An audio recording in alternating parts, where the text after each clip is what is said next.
Hi everyone, എല്ലാവർക്കും ignite അക്കാഡമിയിലേക്ക് സ്വാഗതം. SSC പരീക്ഷയുടെ നടത്തിപ്പുമായി ബന്ധപ്പെട്ട് ഒരുപാട് കാര്യങ്ങൾ, ചർച്ചകൾ നിങ്ങളുടെ ചുറ്റിനും എയറിൽ ഇങ്ങനെ നടന്നുകൊണ്ടിരിക്കുന്നുണ്ട്. നിങ്ങളിൽ പലരും ടെൻസ്ഡ് ആണ്, പാനിക് ആണ്, ഫ്രസ്ട്രേറ്റഡ് ആണ്. ഒരുപാട് പേര് എന്നെ നേരിട്ട് കാണുമ്പോൾ ചോദിക്കുന്നുണ്ട്, മെസ്സേജ് അയക്കുന്നുണ്ട്, മെയിൽ അയക്കുന്നുണ്ട്, സാർ ഞങ്ങളെ ഇത് ബാധിക്കുമോ, ഞങ്ങൾ എന്ത് ചെയ്യണം?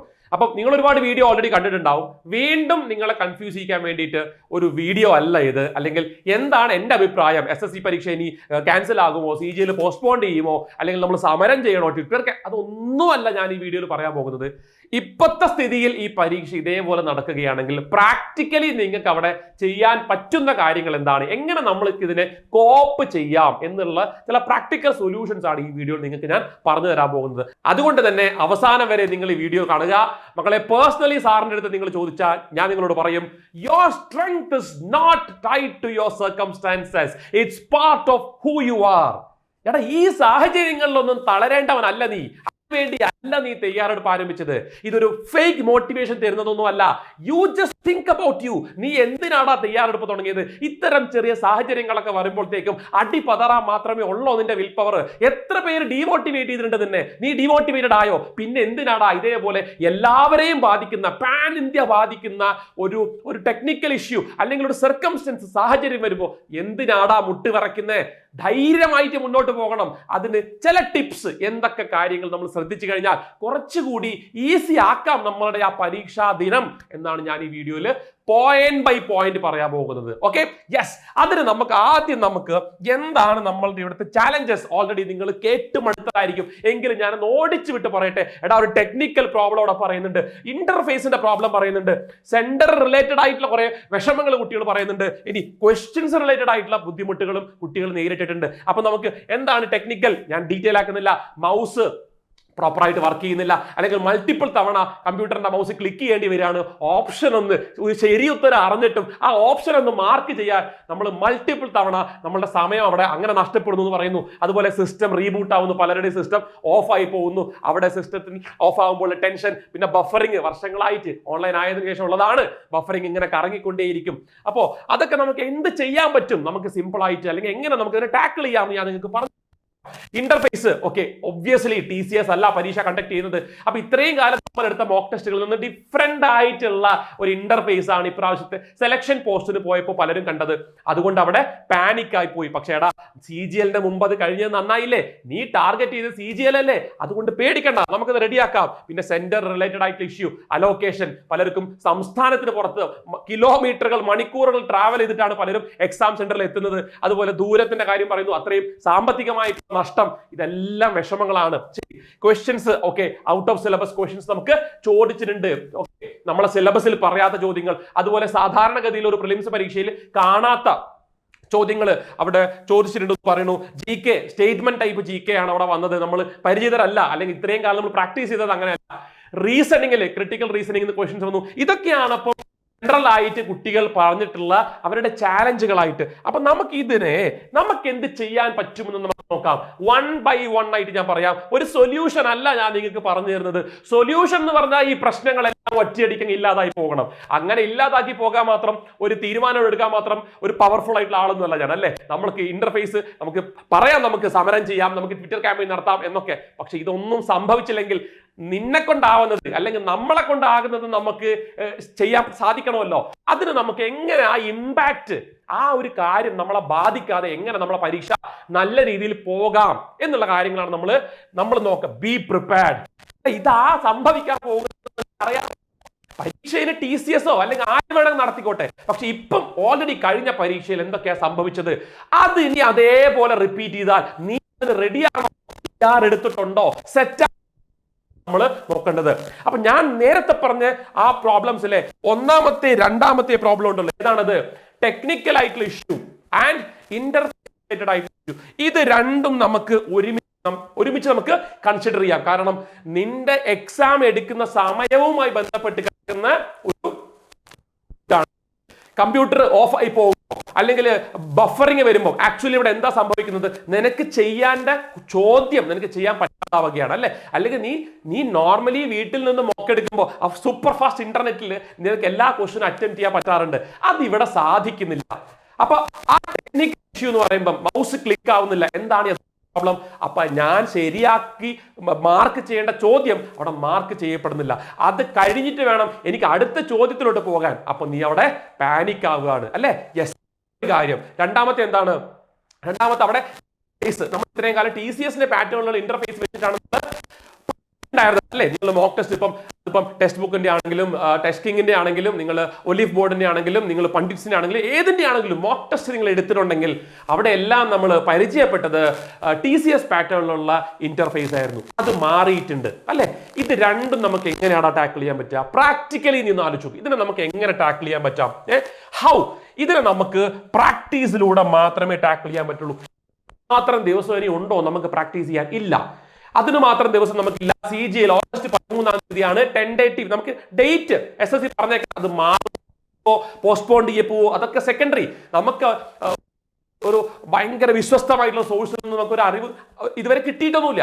അതുകൊണ്ട് ഓഗസ്റ്റ് 13-ാം തീയതി തന്നെ നമ്മളെ പരീക്ഷ നടക്കും എന്നുള്ളൊരു ധാരണയിൽ തന്നെ വേണം നീ മുന്നോട്ട് പോകാൻ. നടന്നില്ലെങ്കിൽ വേണ്ട, ലാഭമായില്ലേ, പിന്നെന്തിനാണ് അതിനെപ്പറ്റി നമ്മൾ കൺസേൺ ആവുന്നത്? Technical issue, interface issue, time related issue ആണ്. നമുക്ക് എത്ര സമയമാണ് ശരിക്കും ഉള്ളത്? 60 മിനിറ്റ് ആണ്. 100 അല്ലെ? 60 മിനിറ്റ് ആണ്. ഓരോ മിനിറ്റും 60 സെക്കൻഡ്. അപ്പൊ ഞാൻ പറയാം 3600 സെക്കൻഡ് ആണ് നമ്മളുടെ ടോട്ടൽ പരീക്ഷ എന്ന് പറഞ്ഞാൽ. ഈ 3600 സെക്കൻഡ് എന്ന് പറയുമ്പോൾ 100 ചോദ്യമാണുള്ളത് അല്ലെ?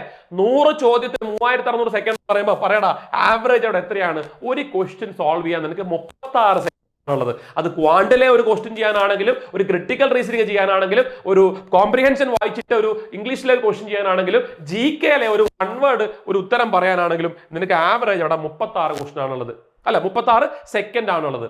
അതാണ് ഈ നഷ്ടപ്പെടുന്ന സമയത്തിന്റെ പ്രാധാന്യം. ഈ ടെക്നിക്കൽ ഇഷ്യൂ കാരണം, ലാഗ് കാരണം ഒക്കെ നിനക്ക് ആ ടോട്ടൽ പരീക്ഷയിൽ ഒരു 6 മിനിറ്റ് നഷ്ടപ്പെട്ടു പോയാ മക്കളെ. 6 ഗുണം 60 സെക്കൻഡ് 360 സെക്കൻഡ് പോയി. 360 സെക്കൻഡ് എന്ന് പറഞ്ഞാൽ നമ്മൾ എന്താ പറഞ്ഞത്? ഒരു ക്വസ്റ്റ്യൻ ചെയ്യാൻ നമുക്ക് ആവറേജ് 36 സെക്കൻഡ് ആണുള്ളത്. അങ്ങനെ നോക്കിയാൽ average time for 10 questions, 10 questions solve ചെയ്യാനുള്ള ആവറേജ് സമയം നമുക്കവിടെ നഷ്ടപ്പെടുന്നുണ്ട്. അതുകൊണ്ട് തന്നെ അത് വളരെ പ്രധാനപ്പെട്ട ഒരു കാര്യമാണ്. എങ്ങനെ ടാക്കിൾ ചെയ്യാം ഈ ഒരു പ്രശ്നത്തെ? ഇഗ്നൈറ്റിലുള്ളവർക്ക് അറിയാം, ഞാൻ പണ്ട് തൊട്ടേ പറയുന്നതാണ്, മോക്ക് ടെസ്റ്റ് എടുക്കുമ്പോൾ നീ നിന്റെ സൂപ്പർ ഫാസ്റ്റ് ഇന്റർനെറ്റിൽ മോക്ക് എടുക്കുമ്പോൾ 60 മിനിറ്റിൽ മോക്ക് എടുത്തിട്ട് കാര്യമില്ല. അത് TCS നടത്തുമ്പോഴാണെങ്കിലും അതെ, നമുക്ക് അവിടെ 2-3 മിനിറ്റ് നമുക്ക് ആക്ച്വൽ എക്സാം ഹാളിൽ നമുക്ക് നഷ്ടപ്പെടും. അതെല്ലാവരോടും എന്നും ഞാൻ പറഞ്ഞിട്ടുള്ളതാണ്. പഠിപ്പിക്കാൻ തുടങ്ങിയ അന്ന് തൊട്ടേ എല്ലാവരോടും പറയുന്നതാണ്. ആക്ച്വൽ സമയത്തിനെക്കാട്ടും ഒരു 5 മിനിറ്റോ 6 മിനിറ്റോ മുമ്പെങ്കിലും നീ മോക്ക് ടെസ്റ്റുകൾ എടുത്ത് തീർത്തിട്ടുണ്ടാകണം എന്ന് ഞാൻ ഇത്രേ ഉദ്ദേശിക്കുന്നുള്ളൂ. 55 മിനിറ്റിൽ 55 മിനിറ്റിൽ നീ മോക്ക് എടുക്കണം. ഇനിയുള്ള ദിവസങ്ങളെങ്കിലും ഒരു ദിവസം 2 മോക്ക് വീതം എടുത്താൽ പോലും നിനക്ക് 55 മിനിറ്റിൽ മോക്ക് ഉത്തരം കിട്ടിയാലും കിട്ടിയില്ലെങ്കിലും, അറിയാമെങ്കിലും അറിയില്ലെങ്കിലും 55 മിനിറ്റില് നിന്റെ മോക്ക് ടെസ്റ്റ് നീ നിർത്തിയിരിക്കണം. ടൈമർ ഇട്ടിട്ട് എന്ത് ചെയ്യണം? മോക്ക് ടെസ്റ്റ് എടുക്കണം. 55 മിനിറ്റിൽ തന്നെ നിന്റെ വാച്ച് എത്തുമ്പോൾ ആ മോക്ക് നീ നിർത്തണം. Okay, and you should learn to skip the questions faster than ever. ഇത്രയും കാലം പ്രാക്ടീസ് ചെയ്തുകൊണ്ടിരുന്നപ്പോ എത്ര സ്പീഡിലാണോ നീ അറിയാത്തൊരു ചോദ്യം മുന്നിൽ വരുമ്പോൾ സ്കിപ്പ് ചെയ്തിരുന്നത്, അതിനേക്കാൾ വേഗതയിൽ നീ സ്കിപ്പ് ചെയ്യാൻ പഠിക്കണം. ഒരു ചോദ്യം വായിച്ചിട്ട് 5-6 സെക്കൻഡിനുള്ളിൽ തന്നെ നിനക്ക് ആ ചോദ്യം അറ്റംപ്റ്റ് ചെയ്യണോ വേണ്ട ഒരു ധാരണയിൽ എത്തിയതിനു ശേഷം അത് സ്കിപ്പ് ചെയ്തിട്ടും ഉണ്ടാവണം. ഇല്ലെങ്കിൽ നമുക്ക് ഈ പ്രോബ്ലംസ് ഒന്നും ടാക്കിൾ ചെയ്യാൻ പറ്റൂല. നിങ്ങൾ ഇതൊക്കെ എനിക്ക് ഓൾറെഡി അറിയുന്ന കാര്യമാണ്, അറിയുന്ന കാര്യം മാത്രമേ എനിക്ക് പറയാനുള്ളൂ, അറിയുന്ന കാര്യം തന്നെയാണ്. പക്ഷെ അതിനൊന്ന് ക്രോഡീകരിച്ച് ഒരു ക്രോണോളജിക്കലി ഒരു സിസ്റ്റമാറ്റിക് ആയിട്ടുള്ള രീതിയിൽ നമ്മൾ അപ്ലൈ ചെയ്ത് കഴിഞ്ഞാൽ നമ്മളെ ടാർഗറ്റ് എന്ന് പറഞ്ഞാൽ ഈ പരീക്ഷയിൽ ഓൾ ഇന്ത്യ ടോപ്പർ ആവുക എന്നുള്ളതല്ലല്ലോ. മറ്റുള്ളവരെക്കാളും നല്ലൊരു പെർഫോമൻസ് എനിക്ക് കൊടുക്കാൻ പറ്റണം. അന്നേ ദിവസം പരീക്ഷ എഴുതുന്ന മറ്റുള്ളവരെക്കാൾ ബെറ്റർ ആയിട്ടുള്ള ഒരു പെർഫോമൻസ് എനിക്ക് കൊടുക്കാനായിട്ട് സാധിക്കണം അല്ലേ? അത്രയല്ലേ നമ്മൾ ടാർഗറ്റ് ഉള്ളൂ. അതിന് you should practice more and more mock test. അപ്പൊ ഞാൻ പറഞ്ഞു more and more mock test. ആ ഇന്റർഫേസ് മാറിയിട്ടുള്ള മോക്ക് ടെസ്റ്റ് ഒക്കെ എനിക്ക് തോന്നുന്നു ഒലീവ് ബോർഡിലും ടെക്സ്റ്റ് ബുക്കിൽ വന്നോന്ന് എനിക്ക് അറിയില്ല. ടെസ്റ്റ് കിങ്ങിലൊക്കെ സിമിലർ ആയിട്ടുള്ള ഇന്റർഫേസ്, അതായത് ഇപ്പം എഡ്യൂക്കേറ്റ് നടത്തുന്ന പോലത്തെ തന്നെയുള്ള അതേ ഇന്റർഫേസിലുള്ള എന്താ അവിടെ മാറിയിട്ടുള്ളൂ. പണ്ട് മാർക്ക് ഫോർ റിവ്യൂ ചെയ്യുമ്പോൾ നീല കളർ ആയിരുന്നു, ഇപ്പൊ അത് മഞ്ഞ കളറായി. പണ്ട് നമുക്ക് സ്റ്റാർട്ട് ബട്ടണും ഒക്കെ ഉണ്ടായിരുന്നത്, ആ പൊസിഷൻസ് ഒക്കെ മാറി. നമ്മൾ അതുമായിട്ട് യൂസ്ഡ് ആയിരുന്നില്ല ഈ സെലക്ഷൻ പോസ്റ്റ് എഴുതാൻ പോയ കുട്ടികള്. അത് ഒരു കണക്കിന് അവർക്കാണെങ്കിലും CGL വരുമ്പോൾ അത് മുതൽക്കൂട്ടാണ്, അതിന് അങ്ങനെ കണ്ടാൽ മതി. അപ്പം മൂന്നാമത്തത് സെന്റർ റിലേറ്റഡ് ആയിട്ടുള്ള ഇഷ്യൂ ആണ്. സെന്റർ റിലേറ്റഡ് ആയിട്ടുള്ള ഇഷ്യൂവിൽ ഞാനിതിൽ കമന്റ് ചെയ്യാൻ പോലും എനിക്ക് എന്താ പറയുക, അർഹതയില്ല എന്നല്ല, അതിനുള്ള ഒരു കമന്റ് ചെയ്തിട്ട് കാര്യമില്ല. കാരണം നിങ്ങൾക്കിപ്പം അൺഫോർച്ചുനേറ്റ്ലി പലർക്കും 3 പ്രിഫറൻസ് കൊടുത്ത സ്ഥലങ്ങൾ പോലും അല്ല കിട്ടുന്നത് എന്നൊക്കെ കേൾക്കുന്നു. പലർക്കും സംസ്ഥാനത്തിന് പുറത്ത് പോകേണ്ടി വരികയാണ്, ഒരുപാട് മണിക്കൂറുകളോടെ യാത്ര ചെയ്യേണ്ടി വരികയാണ്, അത്രയും പൈസ ചെലവാക്കേണ്ടി വരികയാണ്. പൈസ നമുക്ക് okay for the time being ഞാൻ പറയുകയാണ്, നിങ്ങൾക്ക് പൈസ ബുദ്ധിമുട്ടുള്ള ആൾക്കാരൊക്കെ ഉണ്ടാവുമെങ്കിൽ പോലും ഇത് നമ്മൾ ആഗ്രഹിച്ചൊരു പരീക്ഷയല്ലേ, പോസ്റ്റ് അല്ലേ. അപ്പൊ ആ പൈസ എന്നുള്ളതിനേക്കാൾ ഉപരി നമുക്ക് ആ ദൂരം യാത്ര ചെയ്ത് ടയർഡായിട്ട് പോയി എഴുതേണ്ടത് ഒരു കൺസേൺ തന്നെയാണ്. അതിനെ ഞാൻ ചെറുതാക്കി കാണുന്നേ ഇല്ല. അത് എന്ത് ചെയ്യാൻ പറ്റും, നമുക്ക് ഹോപ്പ് ഫോർ ദ ബെസ്റ്റ് അതേ നമുക്ക് പറയാനായിട്ട് സാധിക്കുള്ളൂ. പക്ഷേ ക്വസ്റ്റ്യൻസ് റിലേറ്റഡ് ആയിട്ടുള്ളത് നമുക്ക് ഒന്നും കൂടി പ്രിപ്പയർഡ് ആവാം. ചോദ്യങ്ങൾ ഉണ്ടല്ലോ, ചോദ്യങ്ങൾ എന്തൊക്കെയാണ്, ടഫാണോ, ചോദ്യങ്ങൾ ടഫാണോ, ശരിക്കും ടഫാണോ? ടഫ് എന്ന് പറയാൻ പറ്റില്ല. നമുക്കൊരു ചോദ്യം ചെയ്യാൻ സാധിക്കാതെ ആകുമ്പോഴാണ് അത് ടഫ് ആവുക. ഔട്ട് ഓഫ് ദ സിലബസ് എന്ന് പറയുമ്പം ആ പെർട്ടിക്കുലർ എക്സാമിന്റെ സിലബസിൽ ഇല്ലാത്തൊരു ചോദ്യം, അല്ലെങ്കിൽ ഡിഗ്രി ലെവൽ ഇതുവരെ കാണാത്തൊരു ചോദ്യം, അതൊക്കെ ചോദിച്ചിട്ടുണ്ട്. അത് ടഫാണോ, നമുക്ക് ചെയ്യാൻ അറിയെങ്കിലല്ലേ ടഫ് ആവുള്ളൂ. നമുക്ക് അറിയുന്നൊരു ചോദ്യം ചെയ്യാൻ പറ്റാതാവുമ്പോഴേ ടഫ് ആവും. നമുക്ക് അറിയത്തേ ഇല്ല എന്ന് പറയുമ്പം അത് സിലബസിന് പുറത്തുള്ളതാണെങ്കിൽ നമുക്ക് ചാലഞ്ച് ചെയ്യാനുള്ള ഓപ്ഷൻ ഉണ്ടല്ലോ. അപ്പൊ അതൊക്കെ നമുക്ക് നോക്കാം. അപ്പൊ എന്താണ് ഈ ഒരു ക്വസ്റ്റ്യൻസ് റിലേറ്റഡ് ആയിട്ടുള്ള പ്രോബ്ലത്തിന് എങ്ങനെ ചെയ്യാം ജസ്റ്റ് ഒന്ന് നോക്കാം. അതായത് അണ്ടർസ്റ്റാൻഡ് വാട്ട് ഈസ് ഹാപ്പനിങ്, എന്താണ് സംഭവിച്ചുകൊണ്ടിരിക്കുന്നത്. മാത്രമായിട്ട് ഇവിടെ ഒന്നും സംഭവിക്കുന്നില്ല. സംഭവിക്കുന്നത് ഈ പരീക്ഷ എഴുതുന്ന എല്ലാ കുട്ടികളെയും ബാധിക്കുന്നുണ്ട്. അപ്പോൾ ആരാണ് ഇവിടെ ഇത് ജയിക്കാൻ പോകുന്നത് എന്ന് പറഞ്ഞു കഴിഞ്ഞാൽ, സിറ്റുവേഷനുമായി കോപ്പ് ചെയ്ത് പാനിക് ആവാതെ കാമായിട്ട് ഒരു പവർഫുൾ മൈൻഡുമായിട്ട് ആ പരീക്ഷാ ഹാളിലോട്ട് കയറി പോകുന്ന ആൾക്ക് മറ്റുള്ളവരുടെ മുകളിൽ ഉറപ്പായിട്ടും ഒരു അഡ്വാൻറ്റേജ് ഉണ്ടാവും, നിസ്സംശയം ഞാൻ പറയാം. ഓക്കെ, അപ്പോൾ all are panic, എല്ലാവരും പാനിക്കാണ്. So if you want to get a different result, stay different from others. നിനക്ക് വ്യത്യസ്തമായിട്ടുള്ള റിസൾട്ടാണ് വേണ്ടതെങ്കിൽ, മറ്റുള്ളവരിൽ നിന്ന് വ്യത്യസ്തമായിട്ടുള്ള ഒരു പരീക്ഷാ അനുഭവമാണ് നിനക്ക് വേണ്ടതെങ്കിൽ, മറ്റുള്ളവരിൽ നിന്ന് വ്യത്യസ്തമായിട്ട് നിന്റെ മൈൻഡിനെ കാമായി കീപ്പ് ചെയ്യാൻ നിനക്ക് സാധിക്കണം. ഓക്കെ, അതുപോലെ ക്വാണ്ടിന്റെ കാര്യത്തിൽ ഔട്ട് ഓഫ് ദ സിലബസിന് പുറമെയുള്ള ചോദ്യങ്ങൾ വന്നു എന്നൊക്കെ പറയുന്നത് അല്ലെ. കാരണം ഇതുവരെ ക്വസ്റ്റ്യൻ പേപ്പറിൽ നിന്ന് ഔട്ട് ആയിട്ടില്ല. കുട്ടികൾ പറഞ്ഞുള്ള അറിവ് തന്നെ എനിക്കുമുള്ളൂ. സ്റ്റാൻഡേർഡ് ഡീവിയേഷൻ ക്വസ്റ്റ്യൻ നോർമലി ഒരു ഗ്രാജുവേറ്റ് ലെവൽ നമുക്കറിയാം. ഇപ്പം സെലക്ഷൻ പോസ്റ്റ് ആണെങ്കിലും SSC CGL ആണെങ്കിലും MTS ആണെങ്കിലും എല്ലാ പരീക്ഷയുടെ നമുക്ക് SSC തന്നിട്ടുള്ള സിലബസ് എന്ന് പറയുമ്പോൾ 10ാം ക്ലാസ് വരെയുള്ള സിലബസ് ആണ്. പ്രിലിംസിനാണെങ്കിലും മെയിൻസിനാണെങ്കിലും പ്രോബബിലിറ്റിയും പിന്നെ നമുക്ക് പെർമിറ്റേഷൻ കോമ്പിനേഷൻ ഉണ്ടെങ്കിലും മെയിൻസ് ലെവൽ CGLന് അപ്പോൾ അതൊരു ഡിഗ്രി ലെവലിലുള്ള ചോദ്യങ്ങളൊന്നും പോകാറില്ല. ഡിഗ്രി ലെവൽ യോഗ്യത അല്ല പറയുന്നത്, ഡിഗ്രി തലത്തിലുള്ള ചോദ്യത്തിന്റെ ഡിഫിക്കൽറ്റികളൊന്നും പോകാറില്ല. സ്റ്റാൻഡേർഡ് ഡീവിയേഷൻ എന്ന് പറയുമ്പോൾ സ്റ്റാറ്റിസ്റ്റിക്സ് അതൊന്നും നോർമലി ചോദിച്ച് കാണാത്ത ഒരു ഏരിയയാണ്. അതുപോലെ തന്നെ സിലബസിന് വെളിയിലുള്ളതാണ്. നമുക്ക് ചാലഞ്ച് ചെയ്യാനുള്ള ഓപ്ഷനും അവിടെ ഉണ്ട്. പിന്നെ കോർഡിനേറ്റ് ജോമെട്രി എഴുതാൻ കാരണം ഈ വർഷത്തെ സെലക്ഷൻ പോർഷന് 3 ക്വസ്റ്റ്യൻസ് വരെ കോർഡിനേറ്റ് ജോമെട്രിയിൽ നിന്ന് വന്നിട്ടുണ്ട് എന്ന് പറഞ്ഞതുകൊണ്ട് അതിനൊന്ന് പ്രയോറിറ്റൈസ് ചെയ്യുക. റീസൺ ബീങ് പ്രിലിംസിന് വാട്ട് ഇഫ് നിങ്ങൾക്ക് 2 3 നോർമലി കോർഡിനേറ്റ് ജോമെട്രി പ്രിലിംസിന് നമുക്ക് അത്രയും ചോദ്യങ്ങൾ 3 4 ചോദ്യങ്ങളൊന്നും കിട്ടാറില്ല. നമ്മൾ പ്രിപ്പയർ ഫോർ ദ വേഴ്സ്റ്റ്. നമ്മൾ എഴുതാൻ പോകുന്ന CGLന്റെ പ്രിലിംസിന് നമുക്ക് 4 5 ക്വസ്റ്റ്യൻ കോർഡിനേറ്റ് ജോമെട്രി വരുമായിരിക്കാം അല്ലെങ്കിൽ വന്നേക്കാം എന്നുള്ള ധാരണയിൽ ബാക്കിയുള്ളവർ നീ പഠിച്ച് സെറ്റ് ആയതല്ലടാ. മെൻസുറേഷൻ ആണെങ്കിലും ട്രിഗണോമെട്രി, ആൾജിബ്ര ഇതെല്ലാം നീ പഠിച്ചു കഴിഞ്ഞതാ. അരിത്തമെറ്റിക് എല്ലാം കവേർഡ് ആണ്. കോർഡിനേറ്റ് ജോമെട്രി ഉദ്യോഗാർത്ഥികൾ അത്ര ശ്രദ്ധിക്കാത്ത, അത്ര ഇമ്പോർട്ടൻസ് കൊടുക്കാത്ത ഒരു പോർഷൻ ആയതുകൊണ്ട് ഞാൻ പറയുന്നത് അതിന് കുറച്ചുകൂടി ഒരു പ്രയോറിറ്റി കൊടുക്കുക. പിന്നെ ഈ പ്രോബബിലിറ്റി, പെർമിറ്റേഷൻ, കോമ്പിനേഷൻ ഒക്കെ നമ്മളെ CGLന്റെ മെയിൻസിന്റെ സിലബസിലാണ് ഉള്ളതെങ്കിൽ പോലും നീ അത് പ്രിലിംസിന് വേണ്ടിയിട്ട് ഒന്ന് കരുതി വെച്ചേക്കുക. ബേസിക് ഫണ്ടമെന്റൽസ്, നമ്മൾ 10th ലെവലിലുള്ള ബേസിക് ഫണ്ടമെന്റൽസ് മാത്രം നീ ഒന്ന് റെഡിയാക്കി വെച്ചേക്കുക. കാരണം അതിന്റെ പേരിൽ നിനക്ക് മിസ്സാവാൻ പാടില്ലടാ. ഓക്കെ മക്കളെ, ശരി. അടുത്തതായിട്ട് ഉദ്യോഗാർത്ഥികൾ പറഞ്ഞൊരു ബുദ്ധിമുട്ട് എന്ന് പറഞ്ഞാൽ GK statement type of questions ചോദിച്ചു എന്നുള്ളതാണ്. അപ്പൊ GK എന്ന് പറഞ്ഞു കഴിഞ്ഞാൽ എല്ലാവർക്കും അറിയാം, നമ്മൾ അത്ര സ്ട്രോങ് ആയിട്ട് മാർക്ക് സ്കോർ ചെയ്യുന്ന ഒരു ഏരിയ ഒന്നും അല്ല. CGL ടോപ്പേഴ്സ് ആണെങ്കിലും ആരും ക്വാണ്ടൊന്നും അറ്റംപ്റ്റ് ചെയ്യുന്ന GK 25 അറ്റംപ്റ്റ് ചെയ്യാറൊന്നുമില്ല. മുമ്പത്തെ രീതിയിലാണെങ്കിൽ പോലും ആവറേജ് ഒരു സ്റ്റുഡന്റ് വളരെ സീരിയസ് ആയിട്ട് ആസ്പിറന്റ് ആണെങ്കിലും ഒരു 25 to 30 മാർക്കാണ് ആവറേജ് GK മേടിച്ചുകൊണ്ടിരുന്നത്. അതായത് ഒരു 12 തൊട്ട് 15 ചോദ്യം വരെയാണ് മേടിച്ചുകൊണ്ടിരുന്നത്. ഈ ഒരു സ്റ്റേറ്റ്മെന്റ് ടൈപ്പ് ഓഫ് ക്വസ്റ്റ്യൻസ് വന്നു എന്ന് പറയുമ്പോഴും 25 ക്വസ്റ്റ്യൻസിൽ ഒരു 10 12 ക്വസ്റ്റ്യൻസ് ആണ് സ്റ്റേറ്റ്മെന്റ് ടൈപ്പ് വന്നത്. ബാക്കിയുള്ള ഒരു 13 ക്വസ്റ്റ്യൻ ഉണ്ട്. അപ്പൊ ആ 13 ക്വസ്റ്റ്യനിലെ ഒരു 2 3 എണ്ണോ നമുക്ക് കിട്ടിയാലും, ബാക്കിയുള്ള സ്റ്റേറ്റ്മെന്റ് ഒരു 2 3 എണ്ണോ അവിടെ നിന്നും കിട്ടിയാലും 3 3 6 ക്വസ്റ്റ്യൻ.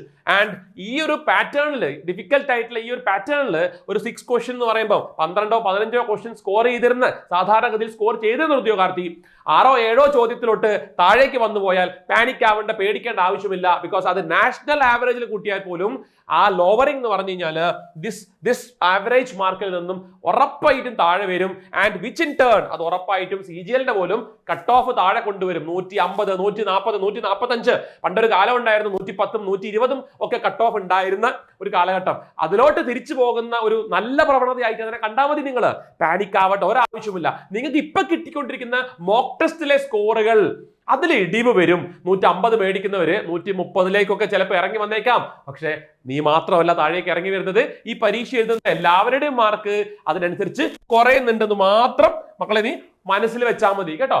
അടുത്തത് റീസണിങ്ങില് ക്രിട്ടിക്കൽ റീസണിങ് കുറച്ച് TCS ആണെങ്കിലും കഴിഞ്ഞ കുറച്ച് വർഷങ്ങളൊക്കെ ആയിട്ട് ചോദിക്കുന്ന ഒരു ഏരിയ തന്നെയാണ്. സിലബസിൽ ഇല്ലാത്തതൊന്നുമല്ല. പക്ഷേ പ്രിലിംസ് നമ്മൾ പുട്ടുപോലെ ഇങ്ങനെ ചെയ്തു പോയിരുന്ന ചോദ്യങ്ങൾ ക്രിട്ടിക്കൽ റീസണിങ്ങിന്റെ എണ്ണം കൂടുമ്പോൾ സ്വാഭാവികമായിട്ടും റീസണിങ് ചെയ്യേണ്ട ക്വസ്റ്റ്യൻസിന്റെ എണ്ണം കുറയും, അല്ലെങ്കിൽ റീസണിങ് ചെയ്യാനായിട്ട് എടുക്കുന്ന സമയം കൂടും അല്ലെ. ഇതെല്ലാം നമ്മളെ കട്ട് ഓഫിനെയാണ് ബാധിക്കാൻ പോകുന്നത്. കട്ട് ഓഫ് ലോവർ ചെയ്യാണ് ചെയ്യുക. അതുകൊണ്ട് തന്നെ സീരിയസ് ആയിട്ടൊരു ആസ്പിരന്റ് ഒന്നുകൊണ്ടും പേടിക്കേണ്ട ആവശ്യമില്ല. ഇൻക്രീസ്ഡ് നമ്പർ ഓഫ് ക്വസ്റ്റ്യൻസ് നമുക്ക് ടാക്കിൾ ചെയ്യാൻ പറ്റുക. നീ ഒരു എക്സ്ട്രാ അല്ലെങ്കിൽ നിനക്കൊരു 20-30 മിനിറ്റ് കൂടുതൽ ക്രിട്ടിക്കൽ റീസണിങ് ചെയ്യാൻ വേണ്ടി മാത്രം പ്രിലിംസ് ഒക്കെ അടുത്ത് വരുമ്പം സീരിയസ് ആയിട്ടുള്ള ആസ്പിറൻസ് പലരും സ്കിപ്പ് ചെയ്യുന്ന ഒരു ഏരിയ ആണ് എന്ത്, മോക്ക് ടെസ്റ്റ് മാത്രം എടുക്കുമ്പോഴാണ് റീസണിങ് ചെയ്യുക. റീസണിങ് പഠിക്കാനായിട്ട് ഇരിക്കാറില്ല. പക്ഷേ ഈ ഒരു സാഹചര്യത്തിൽ നീ റീസണിങ് പഠിക്കാനും കുറച്ച് സമയം കണ്ടെത്തണം. ഒരു 20 തൊട്ട് 30 മിനിറ്റ് വരെ നിർബന്ധമായിട്ടും റീസണിങ് ചെയ്യാനായിട്ടും ിരിക്കുന്നു. ഓക്കെ, ഒന്നും കൂടി നമ്മൾ പറഞ്ഞ കാര്യങ്ങളുടെ ക്രക്സ് ഒന്ന് ഞാൻ പറയാം. അതില് complete your mock test in 55 minutes is very very important. അതും ഒരു കാര്യം എടുത്തു പറഞ്ഞോട്ടെ അനിയത്തി, മൊബൈലിൽ മോക്ക് ടെസ്റ്റ് എടുത്ത് ശീലിച്ച നിങ്ങൾ അവിടെ പോയി മൗസിൽ ക്ലിക്ക് ചെയ്യാൻ വേണ്ടി നോക്കിക്കഴിഞ്ഞാൽ കാര്യം നടക്കത്തില്ല.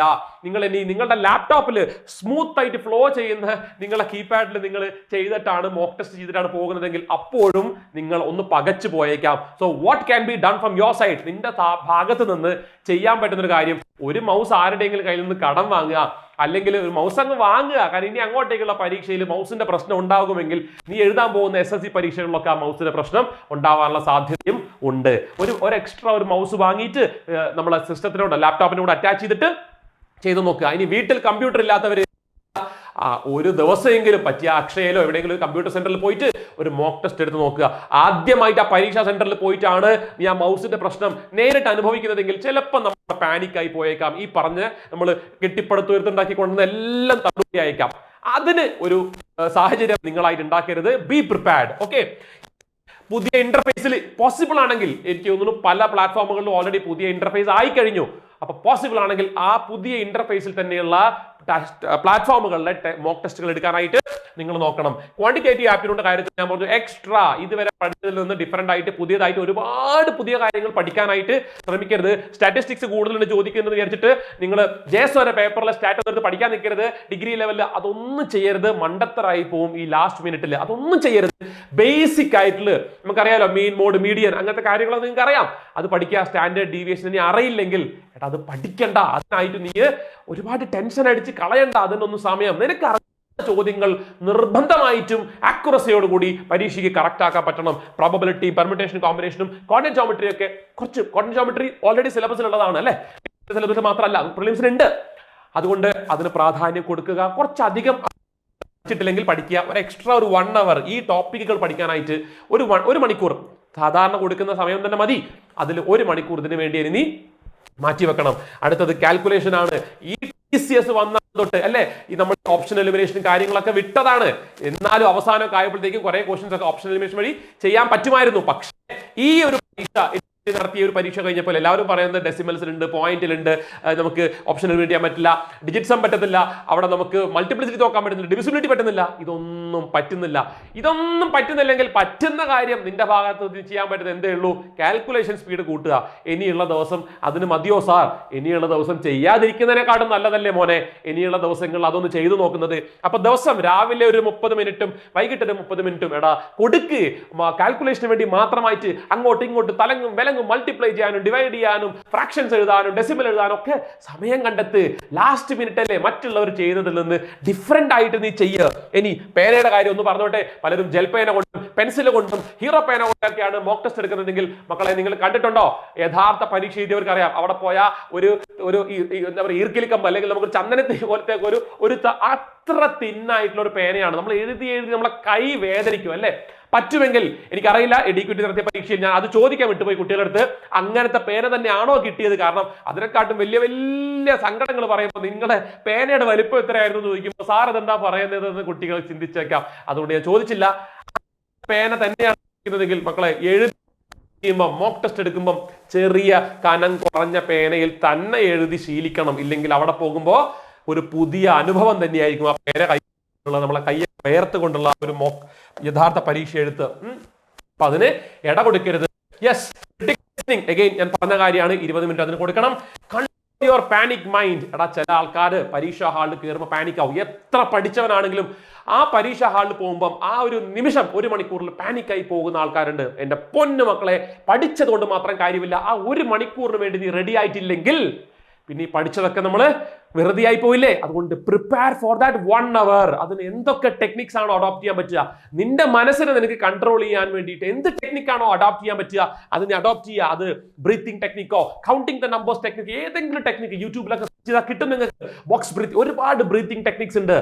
Follow that. അത് നിനക്ക് യൂസ്ഫുൾ ആകുമെങ്കിൽ ഡെഫിനറ്റ് ആയിട്ടും അത് നീ ഫോളോ ചെയ്തേ പറ്റുള്ളൂ. And don't lose your confidence my dear. Once again I tell you, don't lose your confidence. ഇവിടെ കോൺഫിഡൻസ് നഷ്ടപ്പെടാൻ ഇവിടെ ഒന്നും സംഭവിച്ചിട്ടില്ല. ആകാശം ഇടിഞ്ഞ് വീഞ്ഞിട്ടൊന്നുമില്ല.